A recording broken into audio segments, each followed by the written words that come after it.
Mr. Wilkerson served as Chief of Staff for Secretary of State Colin Powell, and he also served in the U.S. Army for 31 years. His last positions in government were with Secretary of State Colin Powell. He also worked as Associate Director of the State Department's Policy Planning Staff under the direction of Ambassador Richard Haas. I was intimately involved. It is my area of specialty. Unlike most soldiers, I served most of my time in the Pacific.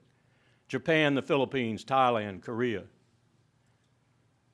China. I made my first trip there in '84 with then Chairman of the Joint Chiefs, General Vesey, and my boss, Admiral Stuart Ring in Hawaii. I was intimately involved with in the Bush administration and more intimately involved in any other matter other than trying to protect my Secretary's six, the agreed framework diplomacy with North Korea. North Korea, this is one point I'll disagree with Joe on. North Korea has tested, has the bomb, and probably has built from 6 to 12. So they're in its arsenal right now.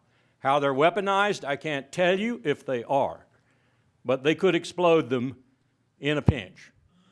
So the program didn't work. And I'll tell you one of the reasons it didn't work. Two of the reasons: no oil and no Israel.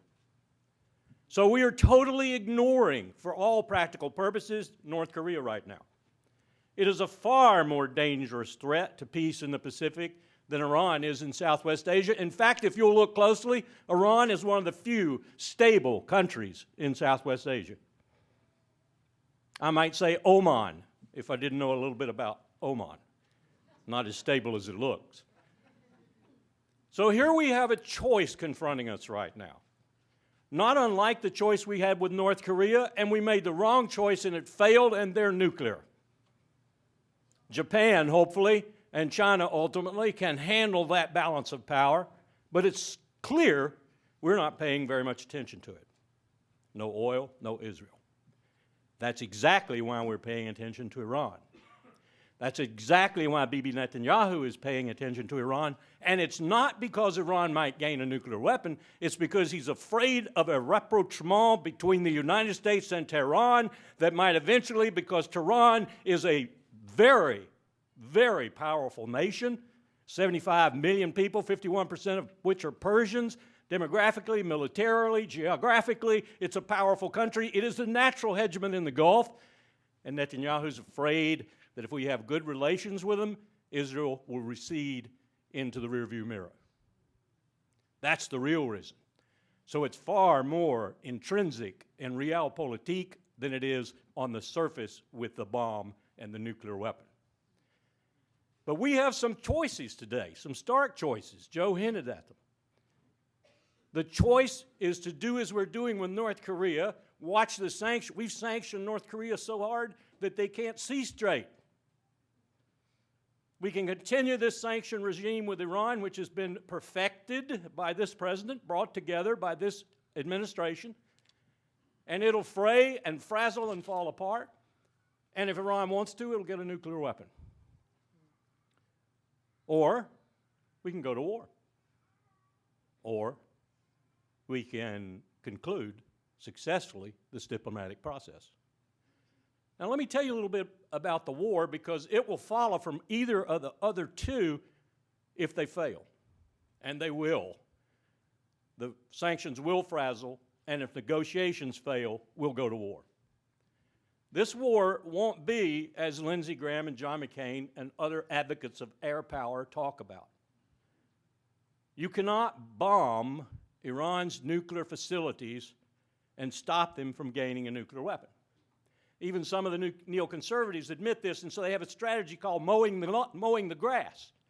Okay, so you go back and bomb them again, and again, and again, and again. Well, I'll tell you what they'll do, Bill Crystal. They'll go deep underground, just like the North Koreans have done. You won't be able to touch them, and they'll, in secret, build a nuclear weapon. A decision that I would submit to you they have not made at this time. They've even issued a fatwa saying nuclear weapons are against Islamic principle. And when I was in New York talking to their former foreign minister, he actually said to us, we will operationalize that fatwa if you want us to. Tell us how you want it done. A UN decree, a UNSC resolution, a newspaper headline in the United States, what do you want us to do? We will operationalize, he used that term in English, the fatwa. So if you want to bomb them, you're going to make them make that decision to go nuclear. So the only way this war is going to accomplish your purpose is to invade. Now, I've done the planning. I was at CINCPAC, U.S. Pacific Command, planner, strategist for the war in Iran with the Soviets when we feared that they would come out of Afghanistan in 80, 81, 82 after they'd invaded and come on down to Chabahar and Bandar Abbas and take over Iran. I can tell you what it'll take. It'll take 500,000 troops. It'll take 10 years. And at the end of those 10 years, you will have spent $1 to $2 trillion of your taxpayer money. Does this sound like something you've been to before? And you will arrive at the same conclusion in 10 years, only probably a lot more roughly and with less conclusion as you did in Iraq. 75 million people waging insurgent warfare against your troops, with every terrorist in the region salivating at the prospect of killing an American or capturing one and slitting his throat. This is the set of choices that confront this country right now. The reason it is so stark is what Joe talked about, the paralysis in this country, the political paralysis in this town, the inability to make decisions that are rational, sober, and sane, and consult the American people in the process of their being made. It is an utter impossibility in this town right now. So the only thing you can hope for, pray for, work for, is that this diplomacy works. And I'll end on this note. One of the reasons the agreed framework with North Korea frayed and ultimately fell apart was because the Congress of the United States had members in it who didn't agree with Bill Clinton's diplomacy and therefore didn't agree with the agreed framework. Some of the same people we're hearing from now. Bill Kristol was very prominent in this regard. And so what they did was they undermined the U.S. side of the deal. They didn't ship the heavy fuel on time or at all. They didn't provide the appropriated funds for the Korean Electrical Development Organization. The European Union did, we didn't. And so North Korea had no reason whatsoever to trust us. The verdict of history is still out as to whose mistrust did what to whom.